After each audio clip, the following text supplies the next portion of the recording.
Buenos días. Creo que estamos ya ahora en directo. Me parece que nos están haciendo la señal como que ya estamos conectados. Bueno, pues agradecer la asistencia de todos los presentes, los que os habéis conectado a través de medios telemáticos. Agradecer muy especialmente la presencia, la participación y la conducción de todo el webinar, de todo este seminario online, como experto docente en la materia, que es a Jordi García Viña, catedrático de Derecho del Trabajo y de la Seguridad Social de la Universidad de Barcelona y director del área laboral de KPMG Abogados, la prestigiosa consultora por la que hoy está precisamente aquí, como razón fundamental. Por esto y por la relación estrecha de colaboración con esta casa, con FEMPA, que ya está resultando muy fructífera y que lo va a ser mucho más en un futuro. Pues agradecer que haya tomado el guante en el sentido de ese reto de analizar, la profundidad que nos permita la hora y media que vamos a tener, porque antes de las 2 hemos de cortar esta comunicación, de analizar en profundidad pues, la cantidad de novedades que comporta la entrada en vigor día de ayer, el mismo día de su publicación, el Real Decreto Ley 30/2020 de 29 de septiembre. Es decir, que es una novedad total y absoluta como ayer.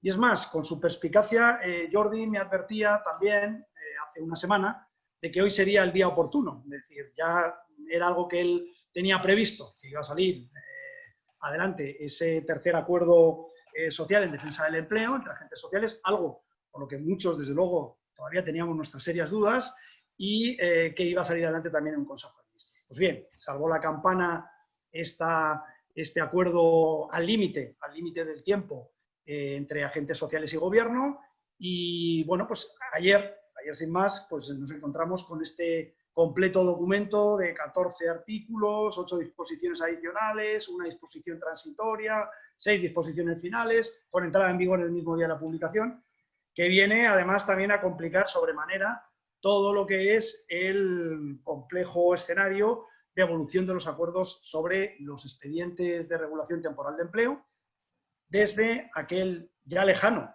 17 de marzo, con el Real Decreto Ley 8/2020, de 17 de marzo, y este último en el día de ayer, ¿vale? Es un cuadro que hemos elaborado, es una documentación que también ha preparado Jordi y que también queremos decir que adjuntaremos a los asistentes en los días sucesivos.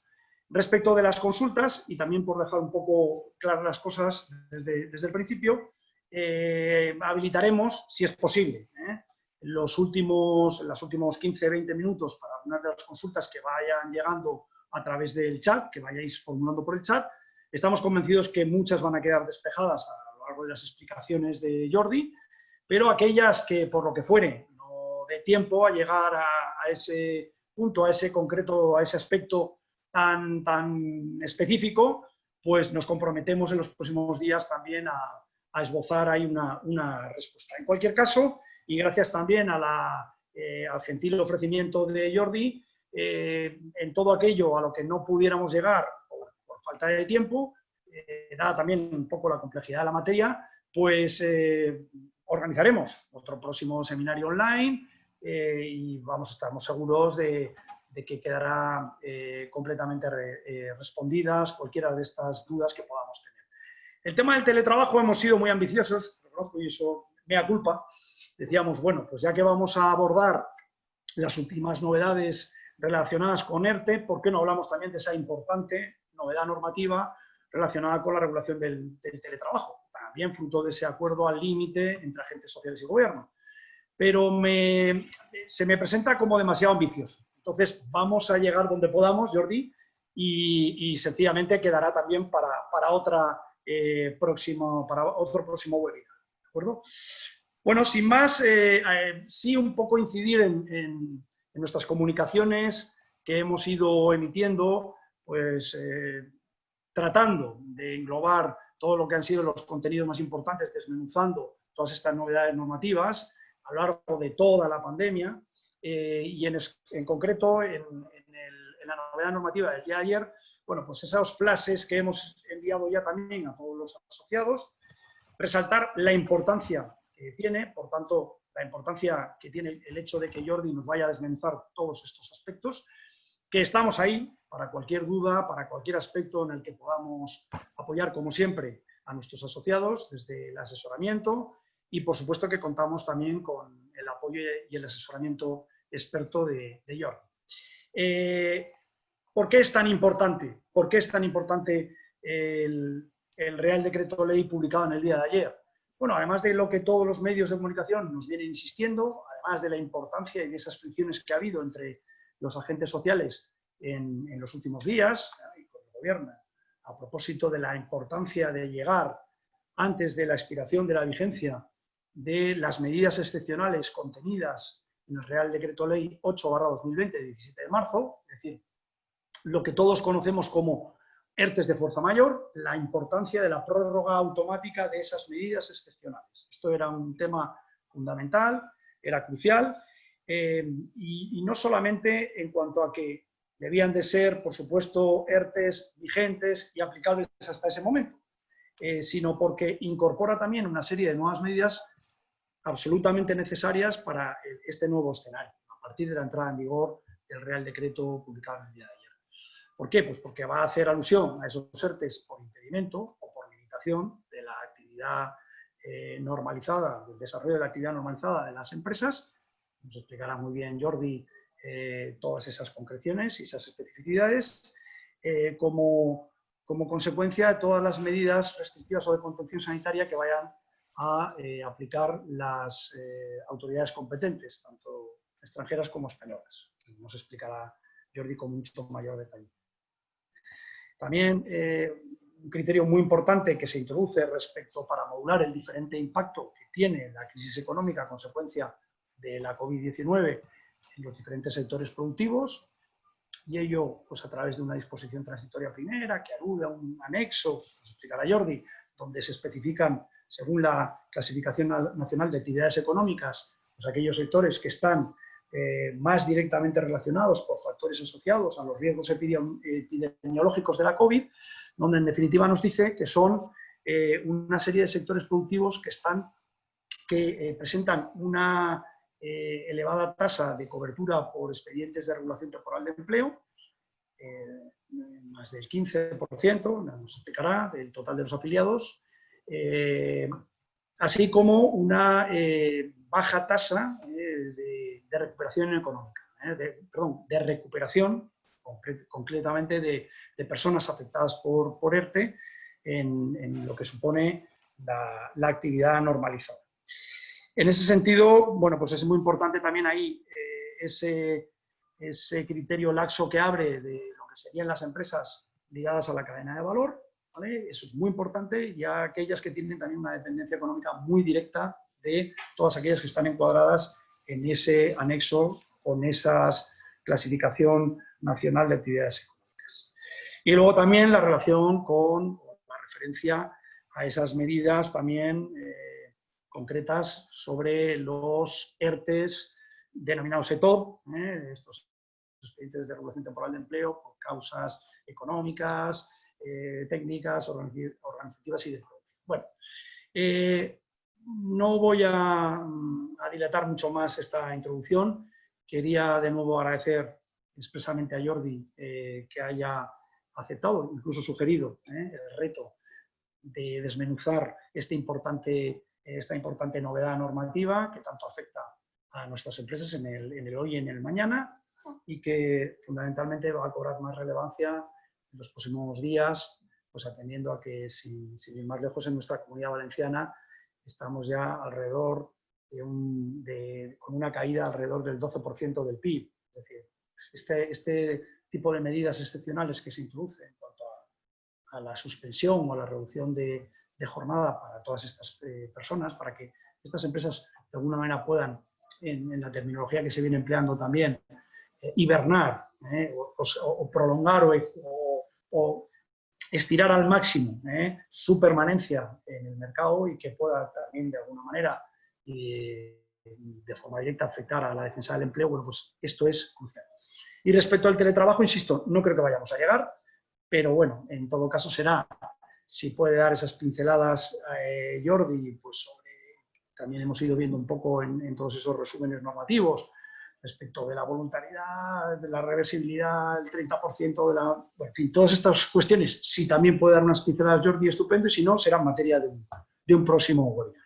Pues muchas gracias a todos por vuestra asistencia y cedo la palabra ya a Jordi, recordando que los últimos 15 minutos los vamos a reservar un poquito a resolver las dudas o aquellas cuestiones que nos hayáis hecho llegar a través del chat, y que las que no, desde luego, puedan ser objeto de resolución, lo serán en los próximos días.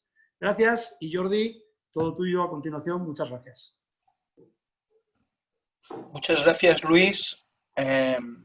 Mis primeras palabras, por supuesto, son de agradecimiento a FEMPA por permitirme estar aquí con todos vosotros, por intentar aclarar algunas cuestiones relativas a esta nueva regulación. Tal como decía Luis, la verdad es que la relación profesional con FEMPA de KPMG es larga y, por tanto, estamos a vuestra entera disposición. Yo lo que voy a tratar es de ordenar y poner encima de la mesa aquellos aspectos que yo creo que son, digamos, los que la ley está preveyendo. Quiere esto decir que voy a evitar, uno, valorar la ley.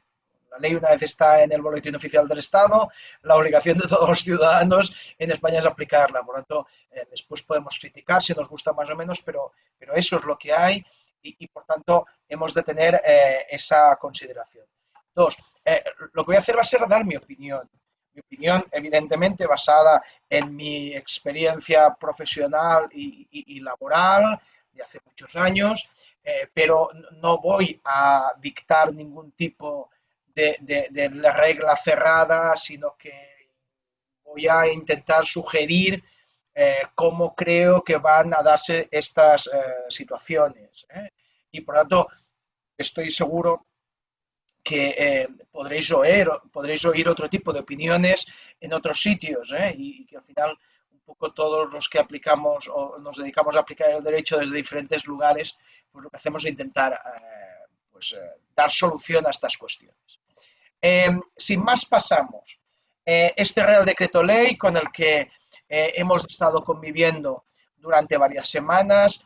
Todos sabíamos que a 30 de septiembre la regulación actual vencía en algunos aspectos, por tanto era de alguna manera absolutamente imprescindible que llegara y se publicara este Real Decreto. ¿Lo resuelve todo? ¿Es el último? Pues eso ya no lo sabemos. Pero en todo caso, lo que es evidente es que son las reglas del juego con las que se van a mover toda una serie de cuestiones, al menos en los próximos 4 meses, también un poco a la espera de ver cómo la situación sanitaria, digamos, acaba, si avanzamos con la pandemia o es más lento de lo que parece. Bueno, yo creo que ahí esa incertidumbre está reflejando claramente esta situación que, por supuesto, también tiene una repercusión importante en nuestras vidas, por qué decirlo, porque nosotros pues, muchas veces no sabemos qué situaciones vamos a tomar y eso, por ejemplo, afecta a muchas de nuestras decisiones también como consumidores y es importante porque esto afecta mucho a las empresas. Es verdad que se suele decir que normalmente más a determinados sectores más vinculados al consumo o al turismo, pero también a todo vuestro sector, por eso eso no se puede olvidar, ¿no? Y es cierto, ¿no?, que posiblemente este sistema tenga que evolucionar hasta otras cuestiones. Yo creo que hemos todos aprendido a ser algo más pesimistas de los que nos gustaría, o como mínimo más realistas, ya no lo sé. Este Real Decreto Ley habla de varias cosas, pero yo solo me voy a referir a las dos que consideramos que podría ser más importante para vosotros, que es el tema de los ERTEs, de los nuevos y los viejos y la convivencia entre ellos, y todo lo que se refiere al desempleo. No vamos a hablar ni de alquileres, ni de autónomos, ni de otras cuestiones, porque nos parecía que era mucho más fácil englobarlo en estas cuestiones y porque además podía ser de mayor interés. Pero, repito, hay otras cuestiones que hay que tener en cuenta y que, por tanto, se podrán ver en otras cuestiones. Primera pregunta que me han... Voy con los ERTES, ¿eh? Primera pregunta que me han formulado, fijaros bien que el Boletín Oficial del Estado publicó esta norma ayer a las 7:30 de la mañana, más o menos. Pues hasta ahora me han preguntado muchos, ¿cuántos ERTES tenemos en la actualidad? Y yo he tratado de responderlo en estas 5 categorías. Por tanto, yo diría que en la actualidad hay 5 modalidades, ¿no? Hay algunas que son, digamos, de mantenimiento, o sea que ya no se pueden volver a hacer, ¿de acuerdo? Pero creo que si repartiéramos, ¿no?, papeles encima de la mesa, nos encontraríamos con estas 5 modalidades que yo voy a tratar de alguna manera de exponer un poco, tratando de incidir con mayor tiempo en los que son más novedosos o más interesantes, o sencillamente haciendo una breve referencia cuando ya no tienen, digamos, mayor desarrollo. Precisamente por esto, la primera categoría, la de los expedientes por fuerza mayor vigentes a 30 de septiembre, le voy a dedicar muy poco tiempo. Hemos de saber o hemos de recordar que expedientes por fuerza mayor nuevos, o sea, vinculados a las normas anteriores, no se pueden hacer desde el 1 de julio, por tanto ya hace mucho tiempo que no puede ser, y ahora nos sucede lo mismo. ¿De acuerdo? La única diferencia es que nos han dicho que a los expedientes que tenemos, digamos, tradicionales, ordinarios, como lo queramos denominar, pueden prorrogarse hasta 31 de enero. Ahí hay 2 cuestiones sobre las que yo voy a volver después, pero que ya apunto. Uno, nos hemos de acordar que al menos el modelo o la idea era que la fuerza mayor tenía que ser demostrada. Por tanto, que se debían dar esas circunstancias. ¿Vale? Que me conste, digamos, la reclamación sobre la fuerza mayor estando en actividad no se ha producido en ningún caso. Eso quiere decir que yo creo que esa misma dinámica se va a determinar hasta 31 de enero. ¿Qué quiere decir esto? Que nadie nos va a cuestionar si estamos en una situación de fuerza mayor o no, ¿de acuerdo? Aquellos expedientes que prorrogamos hasta 31 de enero. O sea, no, nadie, repito que es mi opinión, nadie va a decir, no, no, mire usted, el expediente que tiene este no le sirve, usted tiene que pasar a otro lugar. Yo creo que no. O sea, primera cuestión, tranquilidad para todos aquellos ERTES que están en vigor y que queremos seguir manteniéndolos. En estos expedientes hemos de recordar, ¿no?, que lo que vamos a hacer es mantener toda la regulación que hay en la actualidad, pero sin ningún tipo de exoneración a la cotización a la Seguridad Social. O sea, prorrogamos sin exoneración. Excepto que estemos en el número 4, que después veremos en empresas pertenecientes. Pero si no estamos en ese nivel, nosotros podemos mantener los ERTES.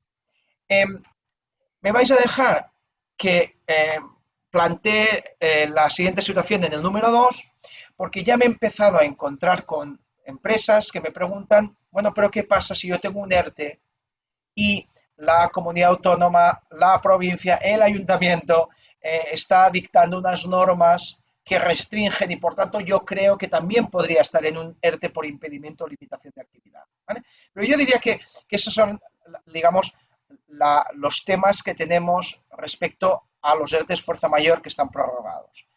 Recordar que cuando hablamos de prórroga estamos hablando de salvaguarda del empleo, de prohibición de despedir, de todas estas cuestiones. Por lo tanto, sigue hasta aquí. Segunda categoría, esta ya es un poco más complicada porque esta es nueva. Y ahí yo voy a analizar 3 cuestiones que son los supuestos de impedimento, los supuestos de limitación y el régimen conjunto. Y esto he tratado de resumirlo en este cuadro. Estos son nuevos. Por tanto, entraron en vigor ayer y los he puesto de una manera paralela por intentar entender si existen grandes diferencias sobre el impedimento o la limitación. Aparentemente, por lo que se puede leer, y repito, lo único que tenemos es una interpretación sobre la propia norma, yo diría que el impedimento está pensando en algunas situaciones, digamos, más cerradas, más globales, más totales.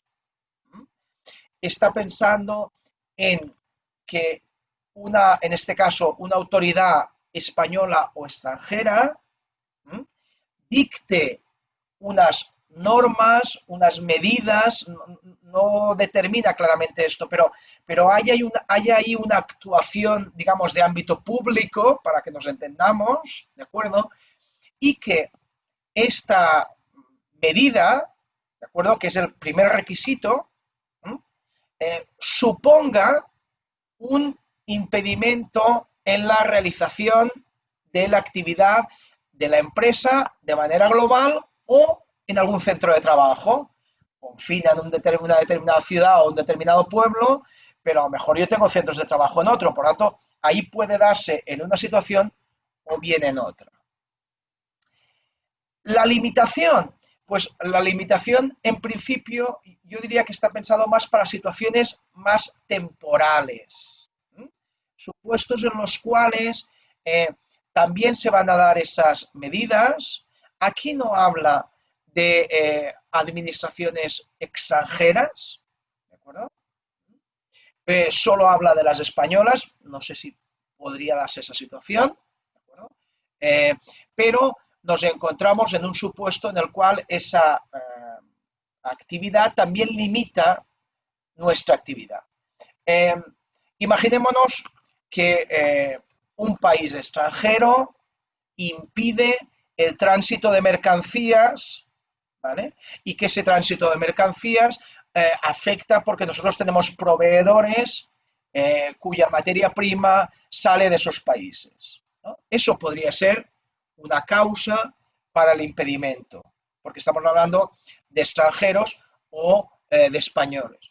Imaginémonos que de acuerdo con las nuevas medidas o principios del Ministerio de Sanidad, confinan nuestra actividad, confinan nuestra población, ¿de acuerdo?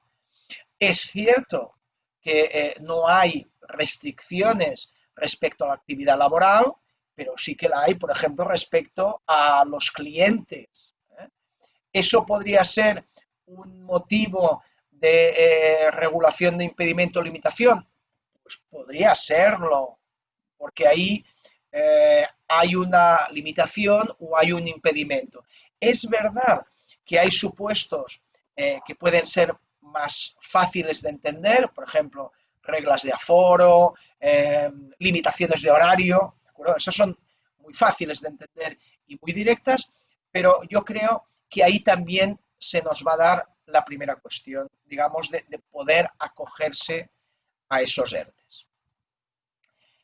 Yo diría que el elemento más complejo, y rescato lo que decía antes, es la conexión entre los ERTES que ya estamos teniendo y este tipo de ERTES. O sea, nosotros nos encontramos con una situación en la cual la actividad de la empresa no me permite renunciar a un ERTE de manera total. Por lo tanto, yo mantengo el ERTE y afecto y desafecto a los trabajadores dependiendo de las necesidades, porque pues como no lo veo muy claro, ahora sí, después no, de total a parcial, reduzco, bueno, un poco es lo que estamos haciendo todos, ¿no? Por eso hay tantos ERTES en vigor y hay tan pocas renuncias expresas de los ERTES. En esa situación, tal como hemos visto, yo lo que me voy a encontrar es que tengo una ventaja y es que tengo ese procedimiento abierto y entro y salgo y por lo tanto tengo trabajadores con contrato suspendido y puedo dar respuesta a esas situaciones, digamos, que me pueden surgir en el futuro, ¿de acuerdo? Pero el ahorro de coste que suponía las exoneraciones de las cotizaciones ya no lo tengo. y ahora me ofrecen esta opción, ¿no? De manera que yo tengo, digamos, en la reserva la posibilidad, si se dan esas circunstancias, de poder solicitar una prestación, poder solicitar un expediente de estos. Fijaros bien que estamos hablando en estos casos de nuevos expedientes, porque, como dice aquí en el procedimiento, hay que hacer un nuevo ERTE. Deberemos iniciar el procedimiento, son ERTEs de fuerza mayor, por lo tanto, son sencillos de gestionar, pero son nuevos. Por lo tanto, hemos de hacer un nuevo ERTE. ¿Qué sucede con el anterior? Bueno, primera respuesta, no hay ninguna regulación que nos diga, ¿no?, qué hacer con uno, o si tenemos que matar al anterior si tenemos a este, o si... Vale. ¿Qué haría yo? Como no hay incompatibilidad, yo creo que valdría la pena tener o mantener el ERTE anterior, ese ERTE que tenemos en vigor, y solicitar un nuevo ERTE con unos determinados trabajadores, los más relacionados con ese impedimento o con esa limitación, y a esos nuevos trabajadores, si me permitís, meterlos en este nuevo ERTE. ¿Vale?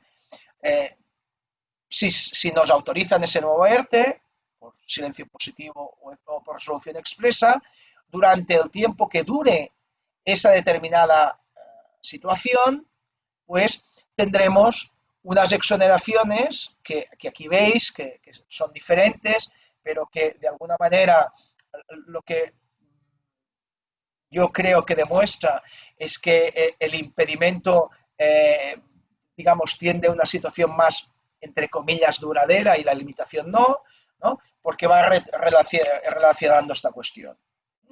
Por tanto, yo haría esto, ¿vale? Y a expensas, que es de nuevo la cuestión que nos planteamos, es cuánto van a durar esos ERTEs de impedimento o esos ERTEs de limitación. Claro, yo me puedo encontrar con que hay una resolución de la comunidad autónoma que confina en una determinada población, pero lo están haciendo de 15 días en 15 días.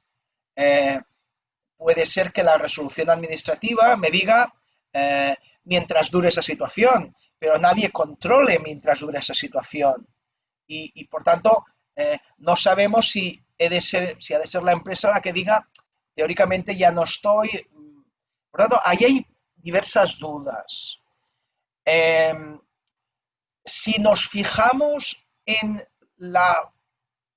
voy a ser generoso con el concepto, la flexibilidad que han tenido los ERTEs hasta ahora, lo que nos podemos encontrar es que estos ERTEs de impedimento o limitación puedan durar durante mucho tiempo, porque esas medidas puedan irse siendo reiteradas, ¿no? Nos hemos encontrado con poblaciones que los han tenido 15 días confinados, después les han levantado el confinamiento, pero después han vuelto porque pensaban de no sé.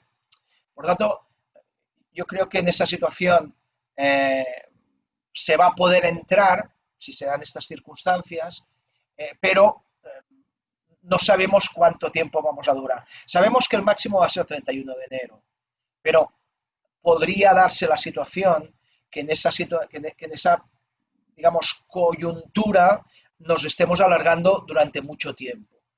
No lo sé, pero en todo caso yo tendría en cuenta estas dos cuestiones. Una, si queremos hacer uno de estos nuevos ERTEs, yo mantendría el anterior, por si después hemos de poder volver a esos trabajadores en esa situación. Dos, tener conciencia que estamos pensando de unos supuestos temporales, porque serán mientras duren estas circunstancias, pero esa temporalidad pues, puede ser muy flexible y, por tanto, pues, nos podemos encontrar en estas situaciones. Respecto al procedimiento, pues hay que solicitarlo de nuevo, hay que solicitar las exoneraciones, hay que hacer la solicitud colectiva de las prestaciones, todo igual que lo que hemos hecho hasta esta situación. Por tanto, no plantea en este caso ninguna nueva medida. Ahí hay una cosa que ahora veremos sobre la salvaguarda, pero como se refiere a todos los nuevos, prefiero dejarla en esta situación. Vale. Expedientes ETOP, que llamamos, que tengan una cierta vinculación con el COVID-19. También aclaro una cuestión, porque me lo han preguntado, ¿puedo hacer yo un ERTE ETOP que no tenga nada que ver con el COVID-19? Por supuesto que lo puedo hacer y no tiene ningún tipo de limitación, ¿eh? Pero es verdad que en la actualidad es difícil encontrarse algo que no sea puramente COVID, ¿eh? Y por lo tanto, ahí nos encontramos. Hay dos tipos, ¿de acuerdo? Los nuevos y los anteriores. Los nuevos son los de arriba, iniciados desde el 30 de septiembre hasta el 31 de enero. Ahí lo que hemos hecho ha sido mantener la normativa que ya teníamos desde el mes de julio, ¿no? El procedimiento, digamos, abreviado, la posibilidad de la retroacción y la opción de que se puedan negociar incluso estando en ERTE por fuerza mayor. O sea, que estamos planteando en muchas ocasiones. Yo me estoy encontrando con empresas que están viendo, por el motivo que sea, que el plazo este de 4 meses se les va a quedar muy corto. Y por tanto, están empezando a plantearse la posibilidad de hacer un ERTE por causas económicas, técnicas o necesitadas de la producción, pues yo diría porque tienen dos ventajas fundamentales, ¿no? Uno, porque son negociados. Negociar tiene sus problemas, pero tiene sus ventajas, porque aquello que se negocia pues suele ser A, más pacífico en cuanto a su aplicación, B, más duradero, ¿no? Porque hemos marcado las reglas del juego durante todo ese tiempo. Segundo elemento de ventaja que tienen este tipo de ERTES es la flexibilidad, ¿no? Yo puedo pactar el tiempo que quiera, las medidas que quiera, los trabajadores que quiera, la entrada y salida, la toma, por lo tanto, requieren mucha flexibilidad. Entonces, yo personalmente, hay empresas que se están planteando esto y lo que les digo es, si queréis, vamos a empezar a negociar, estando durante este periodo de fuerza mayor, vemos cómo funciona, vemos si se aplica y además no nos preocupemos porque podemos vincularlo, ¿no?, a la fecha de finalización del expediente de fuerza mayor. Por lo tanto, no tiene mayor problema. Y es más, yo de alguna manera sí que animo a que hagáis esta reflexión, de decir, si no tengo claro que el 31 de enero voy a tener resueltas estas cuestiones, a lo mejor vale la pena dar ese salto, teniendo en cuenta que ahora ya no tenemos exoneraciones de la cotización, que era la gran diferencia entre uno y otro. Por tanto, vale la pena hacer esto. Respecto a los expedientes iniciados antes, o sea, los que podamos tener, se sigue aplicando esta cuestión y hay una, digamos, diferencia. Imaginémonos que nosotros, cuando llegó el momento del estado de alarma, decidimos no hacer un ERTE por fuerza mayor, sino que hicimos un ERTE por causas económicas, técnicas o de producción, y que en aquel momento nos pareció, me invento, que 4 meses o que 5 meses o que 6 meses iban a ser más que suficientes para resolver esas cuestiones. Evidentemente, está llegando al fin y no tenemos resueltas esas cuestiones. La norma lo que nos permite es hacer una renegociación más sencilla, es poder prorrogar por acuerdo de una manera más sencilla el expediente de regulación de empleo. Y entonces lo que nos dice es esto, ¿de acuerdo? No puede haber una prórroga unilateral de la empresa porque requiere el acuerdo, pero sí que es cierto que no hace falta pasar por los mismos procedimientos que si tuviéramos que tener un nuevo ERTE por causas productivas, sino que lo hacemos directamente. Esa diría yo que es la gran novedad respecto a los ETOP, digamos, además, ¿no?, de las diferencias o de las especialidades que tenemos desde el 1 de julio, cuando en estos expedientes por causas objetivas nos beneficiamos de las exoneraciones. Acordaos que a partir de ese momento había exoneraciones y en el momento de los ETOPs que entraron en exoneraciones hay un régimen jurídico que sigue estando en vigor igual. Ahora lo veremos, pero solo por recordarlos en esta cuestión.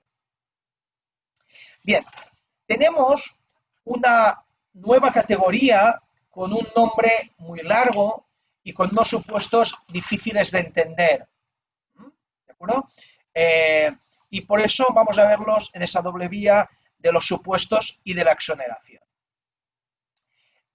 Aquí uno de los problemas que hemos tenido es que aquellos que vamos siguiendo el procedimiento de negociación y legislativo, todos, y Luis también, porque hemos comentado este tema, teníamos un texto el martes por la noche que en este aspecto cambió bastante la publicación del Boletín Oficial del Estado del viernes. Es más, algún documento que nos llegó por los sindicatos aquella noche también cambió.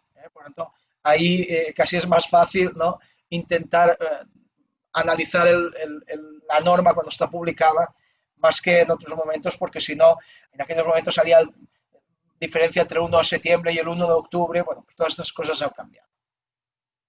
Vamos a ver si soy capaz de intentar resumir las 4 categorías que hay en esa situación.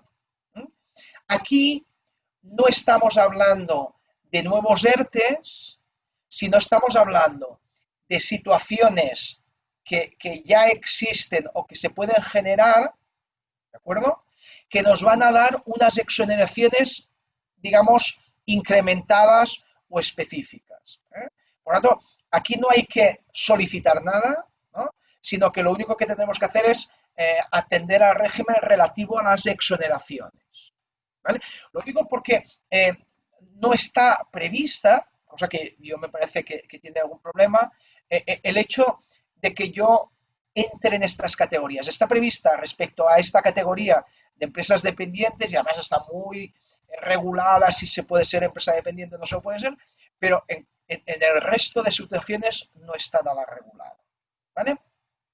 En primer lugar, nos encontramos en empresas que tengan un expediente fuerza mayor en vigor y por tanto que lo tengan prorrogados y cuya actividad esté dentro del anexo de la propia norma con esos CENAES que decía Luis, CENAES que han de ser considerados, como después veremos, respecto a aquellos que declaramos a efectos de las contingencias profesionales y de los accidentes de trabajo y enfermedades profesionales.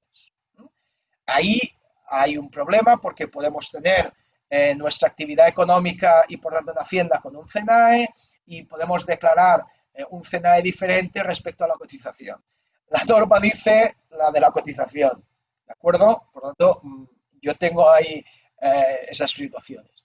Por tanto, quede claro, empresas, ERTE fuerza mayor, que estén en ese listado, en esos CENAES del listado. ¿De acuerdo? Bien. Pero además tenemos una categoría que son esas que hemos denominado empresas dependientes, que son las empresas, ¿de acuerdo?, que estén integradas dentro de la cadena de valor o que dependan de estas primeras empresas. Yo soy un proveedor esencial de este tipo de empresas.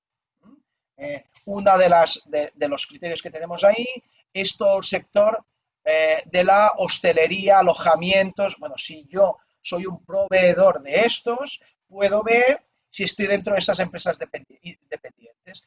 ¿Cómo sabré si lo estoy o no? Pues la norma determina toda una serie de criterios que, como decía Luis, tiene que ver con la facturación y con toda una serie de cuestiones y además no solo he de estar dentro de esa categoría, sino que he de solicitar esa consideración, porque esa categoría me la va a dar la autoridad laboral competente, digamos, que fue la que me dio el ERTE en este caso. ¿De acuerdo? Por lo tanto, yo voy a hacer como una especie de nueva solicitud, no de ERTE, pero sí de consideración de empresa independiente. Si solicito esa consideración y la autoridad laboral me la da, entonces podré aplicarme las exoneraciones que tenemos en la actualidad. Fijaros bien que no hay ningún procedimiento para las empresas que automáticamente estén en ese CNAE. Por lo tanto, la diferencia, yo estoy en ese CNAE, ¿no? Hay algunas que quizá pudieran tener algún tipo de conexión con alguna actividad del metal, muy poquitas, la verdad, pero si pudiéramos estar en esa situación, directamente puedo ir a las exoneraciones. Si soy empresa dependiente, he de pasar por ese procedimiento, he de presentar una solicitud, he de enviar un informe, me lo han de autorizar y entonces cuando se dé esa situación, entonces sí que puedo tener derecho a esas exoneraciones. Por lo tanto, ese es el primer gran bloque y yo diría que es donde van a estar, digamos, el gran o pequeño, pero digamos, la mayor diferencia en esas situaciones. Segunda categoría, nos encontramos con que yo tengo un ERTE por fuerza mayor, ¿de acuerdo? Y voy a ir oído a un ERTE por causas ETOP, por causas objetivas, ¿de acuerdo? Y esa empresa que hace el tránsito de fuerza mayor a ETOP, lo ha hecho o lo va a hacer, está dentro de los códigos del CNAE. ¿De acuerdo? Eso está previsto porque yo teóricamente ya no estoy en la fuerza mayor, ¿de acuerdo? O como voy a salir para que eso no desincentive, perdonad, el hecho de hacer ese tránsito, ¿no? No se preocupe, porque usted, aunque salga de la fuerza mayor, si está dentro de los CNAES, aunque tenga un expediente top, va a tener derecho a esas exoneraciones. Tercera categoría, empresas que tengan un expediente por causas objetivas, ¿de acuerdo? Que estén dentro de esos CNAES, ¿vale? Yo tengo un expediente top anterior, ¿de acuerdo? Estoy en el CNAE, puedo solicitar esas exoneraciones. Y finalmente, las empresas dependientes, ¿de acuerdo? Acordémonos, esas empresas dependientes teóricamente son empresas que también están en un expediente de fuerza mayor, pues si esas empresas dependientes transitan de la fuerza mayor al ETOP, también tienen derecho. Por tanto, nos encontramos con estos 4 supuestos que combinan expedientes de fuerza mayor, expedientes de ETOP, empresas que directamente están citadas en los CNAES del anexo o bien empresas dependientes de estas empresas, ¿de acuerdo? Y repito, solo para el caso de las empresas dependientes hay un procedimiento específico. En el resto de supuestos, ¿de acuerdo?, ¿qué han de hacer estas empresas que quieren tener derecho a las exoneraciones especiales de esta situación? Pues muy sencillo. Deben, con un procedimiento, digamos, que ya conocemos, solicitar la exoneración. ¿De acuerdo? Esa exoneración les dará derecho durante esos 4 meses, por tanto, es una cuantía igual, y lo único que depende es ya la categoría habitual de menor o de mayor de 50 trabajadores.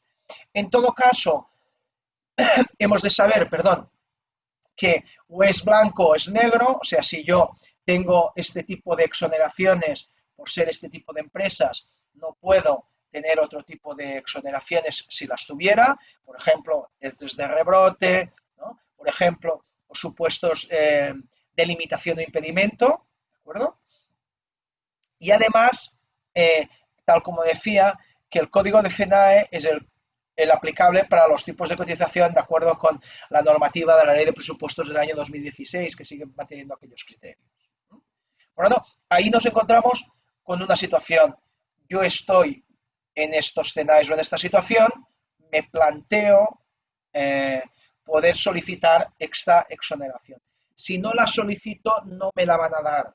Por lo tanto, el régimen siempre es el mismo, es poder solicitar la exoneración. No es que yo estoy en el CENAE, repito, si no la solicito, nadie me la va a dar automáticamente.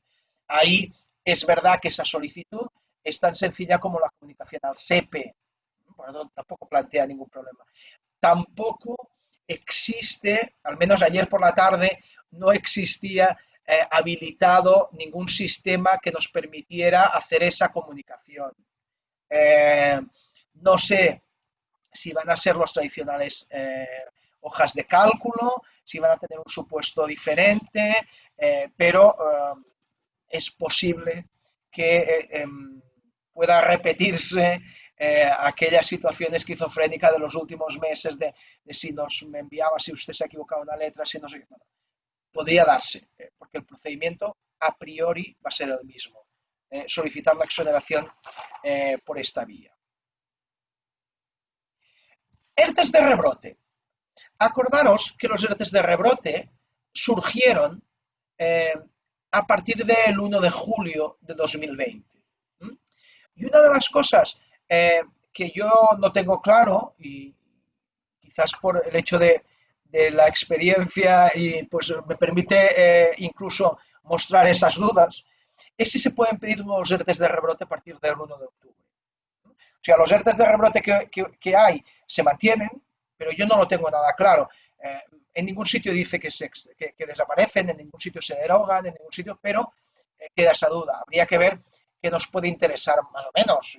A lo mejor es más cómodo uno que otro, porque de alguna manera podríamos entender que los ERTES de rebrote han quedado, digamos, fagocitados por los ERTES de impedimento y limitación, pero en ningún sitio dice eso. Entonces, ahí queda la duda. Sencillamente, aquellas empresas en aquellas circunstancias en el que el rebrote se mantenga, ¿de acuerdo?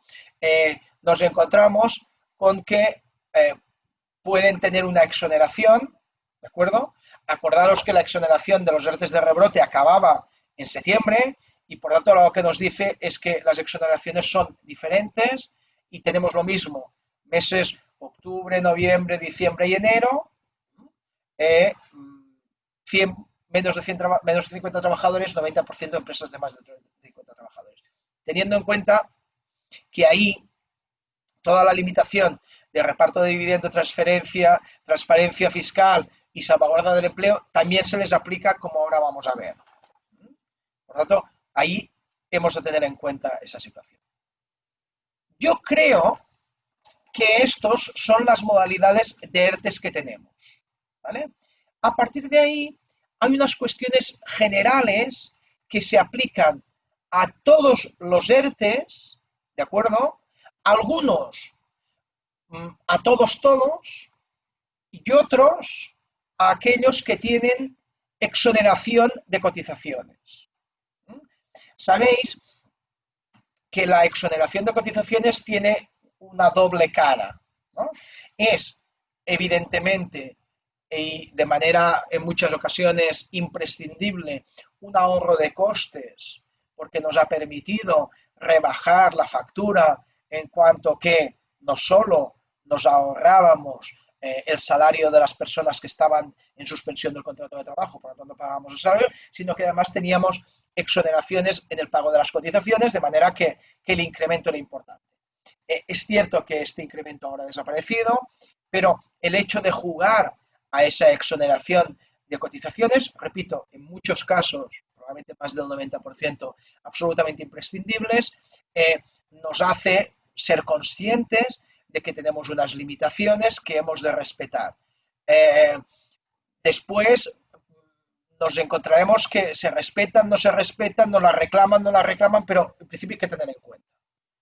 Cuestiones generales que yo creo que hay que aplicar. En primer lugar, empresas con domicilio en paraíso fiscal no pueden acogerse a estos expedientes. ¿De acuerdo? Dos, a estos nuevos expedientes, que de hecho los únicos nuevos que hay son los de impedimento o limitación, ¿de acuerdo?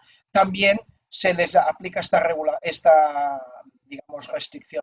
De manera que si hay alguno que antes no lo tenía, pero que ahora lo solicita, ha de tener en cuenta esta cuestión. Dos, esta es más importante porque de hecho el reparto de dividendos sí que afecta a más tipos de empresas. Bueno, este reparto de dividendos, recordar que tiene excepciones y una de, sobre todo dos, no tener menos de 25, no tener más de 25 trabajadores, no haber sido beneficiario de las exoneraciones, también se aplica a este tipo de actividades. Yo no soy un especialista en materia contable societaria, pero todo el mundo sabe que el reparto de dividendos tiene otros mecanismos que permiten, digamos, que pueda tener funciones, llamémosle análogas. Por lo tanto, ahí no descubro nada desde ese punto de vista, pero saber que nos encontramos con esto. Además, ahí siempre ha habido la discusión de que, pues bueno, dependiendo si el final del ejercicio fiscal haya sido finales de septiembre, sea año natural, nos podemos encontrar incluso en más de un ejercicio. Lo digo porque yo tengo un cliente japonés que me explicó que ellos en muchas ocasiones su ejercicio fiscal va hasta finales de marzo, por lo tanto se encuentra en dos ejercicios fiscales. Entonces ahí hay que tener en cuenta porque ahora o podemos saltar hasta 31 de enero del año que viene. Entonces eso hay que tenerlo previsto. Tercera cuestión. Todos los compromisos de mantenimiento del empleo se mantienen vigentes. Y ahí yo diría que hay uno de los elementos que hay que tener en cuenta de manera más, yo diría que como mínimo de precaución. El tema del mantenimiento del empleo es un tema absolutamente polémico. Polémico en su configuración, polémico en cuanto, digamos, a su ejercicio. No está habiendo, al menos que yo conozca, ningún procedimiento abierto por la Inspección de Trabajo en esta cuestión. Conocemos alguna sentencia muy concreta de juzgados de lo social que están interpretando qué significa o qué consecuencias jurídicas tiene no despedir, el mantenimiento del empleo, estas cuestiones, ¿de acuerdo? Pero lo que sí que tenemos es una norma que con el tiempo dirá si es proporcional o no lo es, si está en vigor o no lo está. Esas discusiones jurídicas las podremos tener en su momento cuando a una empresa le aparezca un acta de infracción o cuando haya una reclamación judicial, pero ahora no la tenemos. Lo que parece que tenemos claro, al menos por la lectura literal de la norma de la cláusula de salvaguarda, es que a priori no podemos ejecutar cualquier tipo de elemento de resolución de contrato de trabajo. La verdad es que los supuestos que permiten extinguir son muy poquitos. En el plazo de 6 meses, y ese plazo de 6 meses se computa respecto a cada trabajador, o sea, en el momento en que cada trabajador sale del ERTE por fuerza mayor, empieza a contar los 6 meses. Por tanto, por cada uno de nuestros trabajadores tenemos un cómputo diferente, de manera que si hay un trabajador que hace 6 meses que los afecté, ¿lo puedo despedir? Sí, ¿vale? La pregunta que suelen formularse, si no ha pasado por eso. Y a priori, la consecuencia jurídica de despedir a alguien sin respetar ese plazo de 6 meses consiste en devolver todas las exoneraciones por todos los trabajadores que nos hemos exonerado. A priori eso es lo que dice la norma, ¿de acuerdo? Y repito, ya nos lo encontraremos más adelante. ¿Cuál es el aviso, el riesgo que nos plantea esta nueva norma? Nos dicen que las empresas que entren en exoneraciones por esta nueva norma, impedimento, limitación y rebrote nuevo y las empresas estas del CENAI dependientes, porque estas son las que entran en estas nuevas exoneraciones, porque las exoneraciones antes no existían y ahora nos las dan esta. Lo que hay es un nuevo compromiso de salvaguarda del empleo de 6 meses. ¿Vale? Pero ¿cómo se articula este nuevo compromiso? Se articula porque tendremos que sumar 6 meses a los 6 meses anteriores. Por tanto, ahí nos podemos encontrar, habrá que verlo, pero nos podemos encontrar que en el peor de los casos, ¿no? Podamos tener a alguien, ¿no? que lo hayamos desafectado, por tanto, llevaba ya 3 meses, digamos, que ya no le computaba esa cláusula, ahora yo lo entro dentro de un ERTE, ¿de acuerdo? Y los números primeros que se pueden hacer es, bueno, a mí me quedan 3 meses más del anterior, más 6 meses más. Seguramente se pueden hacer otros cálculos, pero ese es el más catastrofista, y por lo tanto yo es lo que pongo encima de la mesa en el sentido de que esa doble situación de 6 más 6 puede llegar hasta ahí.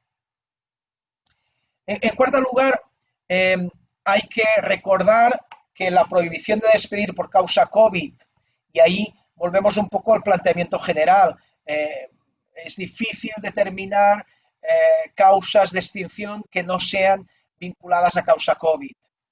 No quiere decir que no las haya, no quiere decir que está prohibido, pero quiere decir que en principio están limitadas. Y ahí, lo mismo que decía, yo creo que ahí hay una parte importante de lucha jurídica a hacer. No se puede prohibir, despedir. Nosotros nunca hemos tenido esa situación. Hemos tenido, cuando nos han dado bonificaciones, en las épocas más recientes, todos recordaréis, tarifa plana, mínimo exento, esos supuestos, ahí lo que se nos obligaba era mantener el compromiso del empleo, pero no se limitaba la posibilidad de despedir, y lo que sí que tenemos en la actualidad es que si despedimos ante determinadas situaciones, derechos fundamentales, situaciones vinculadas a conciliación de la vida familiar, la consecuencia jurídica es no la indemnización, sino la readmisión. Pero esa prohibición es absolutamente novedosa en nuestro caso, y es muy novedosa incluso en los países de nuestro ámbito europeo. Solo Italia limitó la utilización de ERTES, ¿de acuerdo? Pero durante el periodo de estado de alarma, porque ahí sí que podía haber una cierta justificación en cuanto a eso, pero esta prohibición sin más no existe. Pero, por lo tanto, esa situación. Y otra cuestión que me vais a permitir que yo aquí ponga el máximo de ironía, que nos va a llevar a grandes discusiones jurídicas, que es lo de la suspensión de los contratos temporales. Porque, claro, que nos estamos encontrando que ahora tenemos esa situación hasta 31 de enero. Por lo tanto, bueno, ahí los supuestos pueden ser, digamos, importantes. Esas dos situaciones prorrogadas hasta 31 de enero de 2021. Y a su vez, respecto a estas cuestiones, no se pueden realizar horas extraordinarias de nuevas externalizaciones, subcontrataciones, ETTs, con las excepciones que conocéis. Por lo tanto, ahí no ha habido ningún cambio.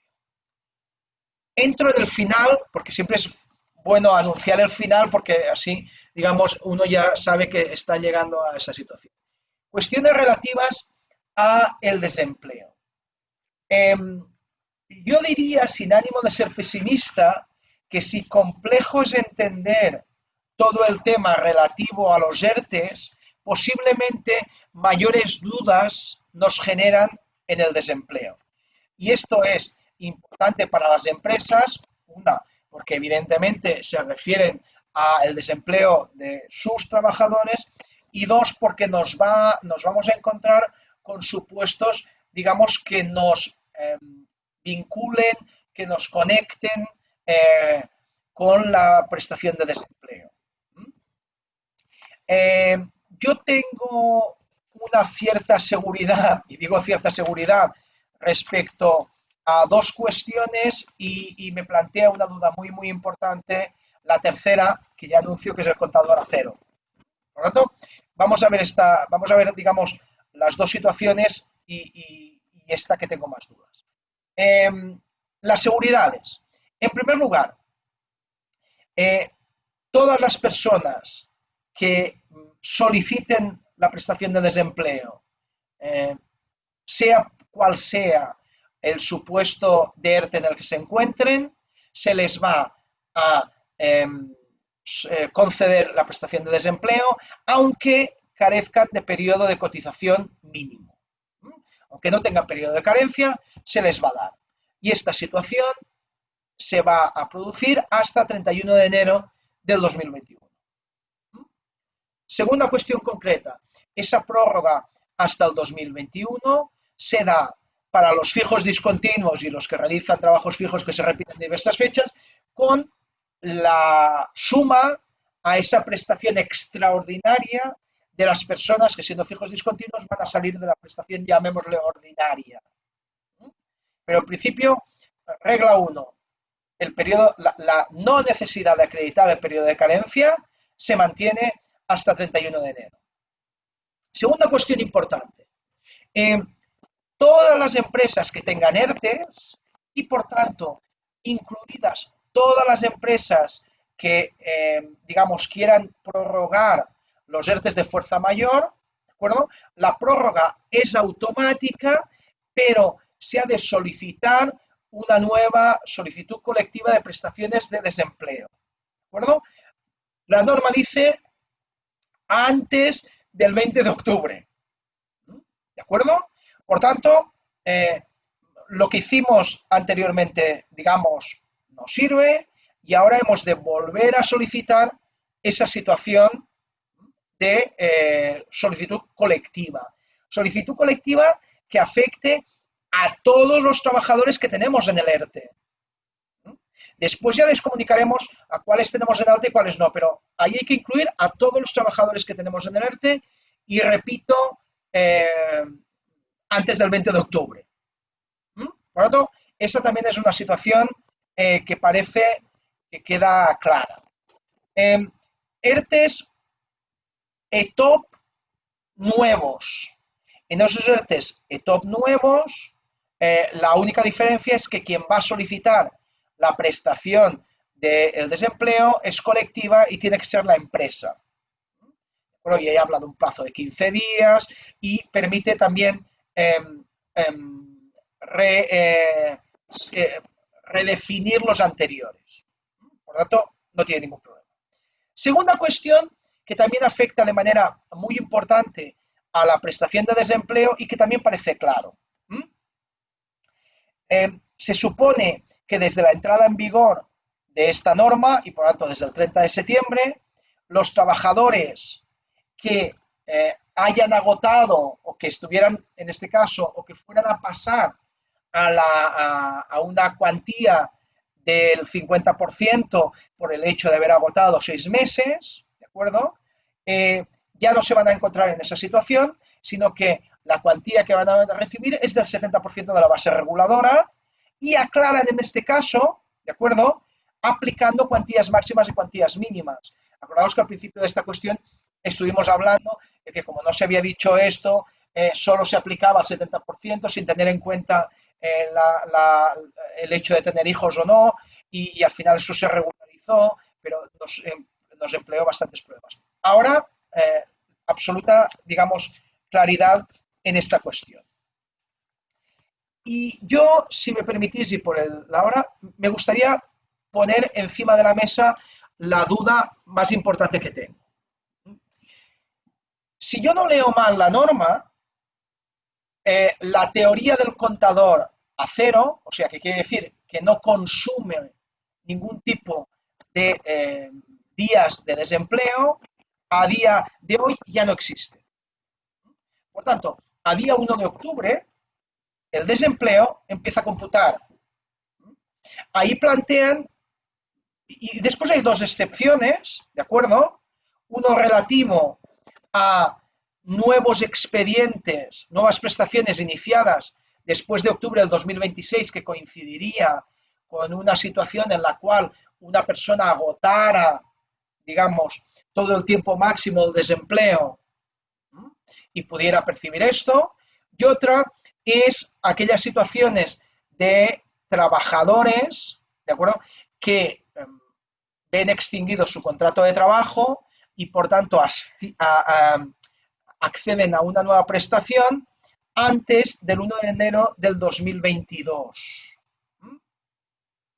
Por tanto, teóricamente, a pesar de que no existe contador, a pesar de que vamos consumiendo desempleo, si nos encontramos con una situación de estas de extinción antes de enero del 22, pensando que tenemos hasta ahora limitada la posibilidad de extinguir hasta 1 de enero del 2021, ¿vale?, podríamos tener esa situación. ¿Qué cuestiones se nos plantean encima de la mesa? Yo diría que esencialmente dos, ¿no? Uno, ¿qué sucede cuando alguien entró en el desempleo, ¿de acuerdo? Y teóricamente el periodo que ahora ya tiene se le ha acabado o no tenía derecho para el desempleo. Imaginémonos a alguien que cuando entró en el ERTE no había cotizado un año y por tanto no tenía derecho a desempleo. Porque acordaros que para tener derecho a desempleo como mínimo hay que haber cotizado un año, ¿vale? Pero aquí no lo tenía.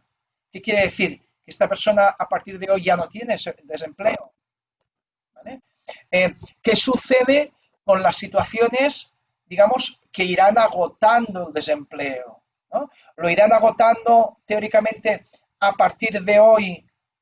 Pues imaginémonos que hay una persona que el desempleo, ¿no?, ya no lo tiene en contador a cero y tenía, no sé, 14 meses cotizados. Por lo tanto, tiene derecho a, o tendría derecho en el caso nuevo, a un año. ¿Significa que ese año lo iría perdiendo? Bueno, yo creo que ahí, si me permitís, porque yo creo que este tema es el que tenemos que reflexionar más para verlo, porque nos puede ocasionar problemas de gestión en los ERTES, ¿no?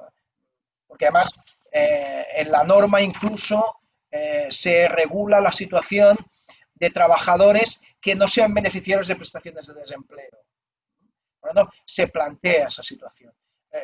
Ya os digo, yo creo que este es uno de los elementos que en los próximos días podremos empezar a tener claro y podremos ver cuánto pueden afectar a partir de ahora a los supuestos que tengamos en vigor. Repito, a mí me preocupa especialmente aquellos trabajadores que cuando entraron en el ERTE no tenían derecho al desempleo, ¿no? Y entonces, si no tenían derecho al desempleo, no sé hasta qué punto van a poderlo seguir disponible. Si os parece, Luis, yo me quedaría aquí y me pongo a la disposición de cualquier tipo de pregunta que se quiera hacer. Muchas gracias por haber estado en la reunión y quedo a vuestra disposición.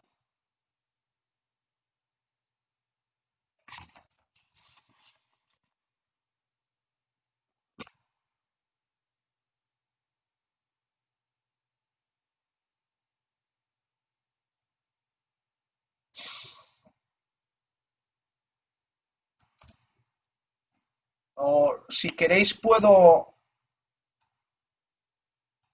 empezar a contestar alguna pregunta. Empiezo. Los ERTEs que tienen todos los trabajadores en activo, pero la empresa no ha renunciado, se prorrogan.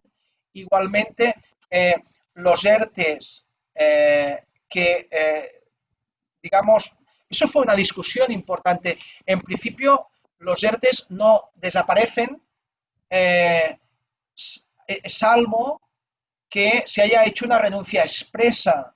Por tanto, aunque tengamos todos los trabajadores en alta, si no hemos renunciado expresamente, el ERTE se mantiene y, por tanto, se prorroga expresamente, pero hay que hacer esa comunicación de renovación a efectos de las prestaciones de desempleo, aunque no tengamos nadie en la prestación de desempleo, porque puede ser que podamos tenerlo inmediatamente. Eso fue, digamos, el lío aquel de la renuncia expresa o no expresa, pero la verdad es que sigue así. ¿Vale? A ver, perdonad. A Sí. ver. Jordi, estás contestando algunas de las preguntas, ¿verdad? Has empezado por la primera, Sí, de Marina Martínez. Yo creo que podemos casi agrupar por por las favor, Luis. consultas. Sí, sí. Mira, llega una concretamente también aquí por parte de José Malagón. Dice, en el caso nuestro, que hemos estado en un ERTE por fuerza mayor, con toda la plantilla hasta el día 11 de mayo, después hemos ido incorporando progresivamente a los empleados según la carga de trabajo y ya a partir del 10 de agosto hemos incorporado a todo el personal. Pregunta, si ahora con el rebrote baja la carga de trabajo, que ya empiezan a notar, si pueden volver a recobrar el ERTE anterior, es decir, volver a poner a esta plantilla en el ERTE anterior o qué tipo de ERTE deberíamos solicitar. No, creo que lo has contestado muy bien a lo largo de tu explicación, pero bueno, que convendría en todo caso, si te parece, por volver a explicar un poco ese criterio en el que has incidido. Sí, yo creo que ahí hay una duda porque se hizo una regulación que tenía poco sentido en el hecho de la renuncia expresa y la entrada, pero nadie decía que renuncia expresa quería decir tener 0 trabajadores en ERTE. Entonces yo creo que ahí la respuesta es doble y depende, digamos, una sencilla y una compleja. La sencilla es, yo me aprovecho del ERTE que tengo vigente, porque no he renunciado expresamente, y vuelvo a meter a trabajadores que me interesen allí, dependiendo de las circunstancias. No tengo exoneración, pero tengo más flexibilidad, más tranquilidad. Dos, valorando todas las circunstancias, digamos, de limitación, para que nos entendamos, y viendo que yo entro en alguno de los supuestos concretos nuevos creados por esta norma, impedimento, limitación, estoy dentro de las empresas, no sé qué, hago esa segunda opción. Yo creo que las dos opciones son válidas. Yo lo único que insisto respecto a lo que decía antes es, yo no dejaría caer el ERTE anterior, porque el riesgo es que nos encontremos en un supuesto de limitación o impedimento que dure 3 semanas, invento, y que respecto a esas 3 semanas, cuando esa situación acabe, esos trabajadores no estén con el contrato, o sea, no pueda hacer un contrato, no pueda hacer un ERTE nuevo de fuerza mayor, porque ya no puedo hacerlo, y me viera obligado, en caso de no tener trabajo, a hacer un ERTE ETOP nuevo. Esa es una consideración, pero yo creo que ahí ambas cosas vale la pena combinarlas. Sí, y además, dependiendo de las circunstancias, del tipo de empresa, no sé qué, planteándose la posibilidad de hacer un ERTE top, digamos, para los próximos meses. Muy bien. Mira, hay una pregunta también muy concreta de un asistente asociado donde dice, quiero saber si en un ERTE por fuerza mayor, en base a las causas previstas en el artículo 22 del Real Decreto de marzo, el 17 de marzo, el 8/2020, dice, se incorporaron los primeros trabajadores, se reincorporaron el 4 de mayo, si puede ya despedir en noviembre, es decir, 6 meses desde la reanudación de la actividad, siempre y cuando renuncie al ERTE. Creo que también bueno, o si quieres también un poco insistir en alguno de los criterios que Sí, estás... es complejo. Yo diría que la cláusula de salvaguarda lo que está estableciendo es un cómputo de 6 meses. Por tanto, si yo estaba en el ERTE, la empresa me desafectó, en ese momento se pone el contador a 0 y empiezan a computar, digamos, los 6 meses. De manera que cuando pasen esos 6 meses, ¿de acuerdo? Esa posibilidad ya es real. Pero no nos podemos olvidar que tenemos la limitación de despedir por causa COVID hasta el 31 de enero. Y eso afecta a empresas estén en ERTE o no lo estén. Por tanto, ¿podríamos despedir a alguien? Sí, si no tiene causa COVID, y en este caso, como han pasado los 6 meses, no tendríamos la obligación de devolver las exoneraciones. Pero repito, habría que organizar muy claramente esa situación. Hay que acordarse de que si tenemos un supuesto de despido que acaba en procedente, despido disciplinario procedente, yo creo que la exoneración es evidente, o sea, y ahí no cabría ninguno de los dos. Pero hay que tenerlo en cuenta. Muy bien. Otra de las preguntas que llega de otro asociado indica, por lo que entiendo, las diferencias más claras son las diferencias que radican en las exoneraciones. Contador a cero de desempleo, en los que van a continuar en ERTE, o más bien en el nuevo ERTE. A ver, yo creo que ahí hay una norma respecto a los nuevos, pero el hecho del contador a cero no dice que se va a aplicar a unos y a otros, por lo tanto, teóricamente se aplica a todos, porque la norma dice, el sistema del contador a cero estará en vigor hasta el 30 de septiembre.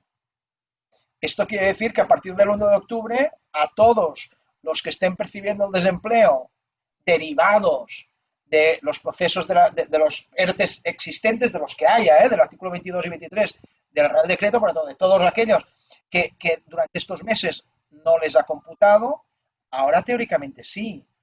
Es verdad que habrá que ver cómo se articula, ¿de acuerdo?, respecto a momentos posteriores. Ajá. Por eso digo yo que ahí yo me he expresado con mayor, digamos, interrogante y precaución, porque en este momento no tengo claro todos los efectos que puede tener, pero sí que me preocupan los que puedan tener respecto a la empresa. Hay una pregunta que dice, en el caso de nuestro sector, si en principio no hay limitaciones, ¿hasta qué punto puede justificar la fuerza mayor? Entiendo que sería seguir justificando la fuerza mayor. Esa es una pregunta interesantísima que nos hemos formulado desde el principio. Cuando la fuerza mayor, si os acordáis, estaba vinculado al estado de alarma, era muy evidente. Y de hecho, una parte muy importante de las autorizaciones expresas que se dieron, las poquitas que se dieron, decían mientras dure el estado de alarma. Pero ese sistema cambió. Y entonces, a partir de este momento, nos encontramos en un supuesto de fuerza mayor difusa que tiene plazos. Es una cosa rarísima, pero es así. Entonces, de la misma manera que nadie se ha planteado que el supuesto de fuerza mayor se acabara a 30 de septiembre, ¿no?, y por eso ahora hemos prorrogado de manera generalizada, yo creo que esa indefinición la hemos de seguir contando con ella hasta 31 de enero. Por lo tanto, repito, a mí me parece muy difícil que la inspección de trabajo, que un juez cuestione que a día de hoy no hay un ambiente, no hay una situación que pueda ser calificada de fuerza mayor a efecto de los ERTES. Por lo tanto, yo creo que esa situación es poco arriesgada. Jurídicamente tiene sus dudas, pero yo creo que en la práctica no. Muy bien. Yo creo que estamos ya en el tiempo, incluso hemos ido un poquito más allá. Quedan muchas cuestiones en el aire, por supuesto. Quedan preguntas que sí que vamos a formular de la manera más rápida y que te haremos llegar también, Jordi, para que en los próximos días podamos ir respondiendo. Y en todo caso, sí nos gustaría volver a programar otro webinar, si te parece, con tu permiso, con esta invitación en directo, para focalizar sobre temas de teletrabajo y algunas cuestiones que quizá en las próximas semanas vayan un poco clarificándose más, a partir de la entrada ya en vigor más clara, o vamos a ver si hay claridad, si de verdad arroja luz sobre algunas de estas cuestiones, un poco la práctica diaria, y que podamos también pues, abordar algunas de estas preguntas, algunas de estas cuestiones que nuestros asociados en ese momento nos hagan llegar. Si te parece bien, vamos a dejarlo aquí. agradecerte de verdad la claridad expositiva y sobre todo además este material, esta esquematización que viene muy bien, especialmente con esta categorización y con estos porcentajes en exoneraciones, etcétera, que la verdad que nos complican un poquito la existencia del panorama, de cómo se van solapando unos ERTEs, de lo que pasa, de las fechas. Y si te parece bien, lo que haremos será también hacer llegar un poco estos esquemas tuyos, este material tuyo, más algunos otros que vayamos a incorporar nosotros. Y bueno, pues lo que haremos será marcar una fecha para un próximo webinar, si tu complicada agenda lo permite, lo que agradecemos ya por anticipado. Así que muchísimas gracias, Jordi, como siempre. Y insisto, convocaremos un nuevo webinar y trataremos de resolver también las cuestiones que nos dejáis aquí en el aire y otras por escrito. Muchísimas gracias. Hasta pronto, Jordi, y esperamos verte pronto. Muy pronto. Muchas gracias, Luis. Muchas gracias a todos. Gracias a todos los asociados. Adiós. Un abrazo.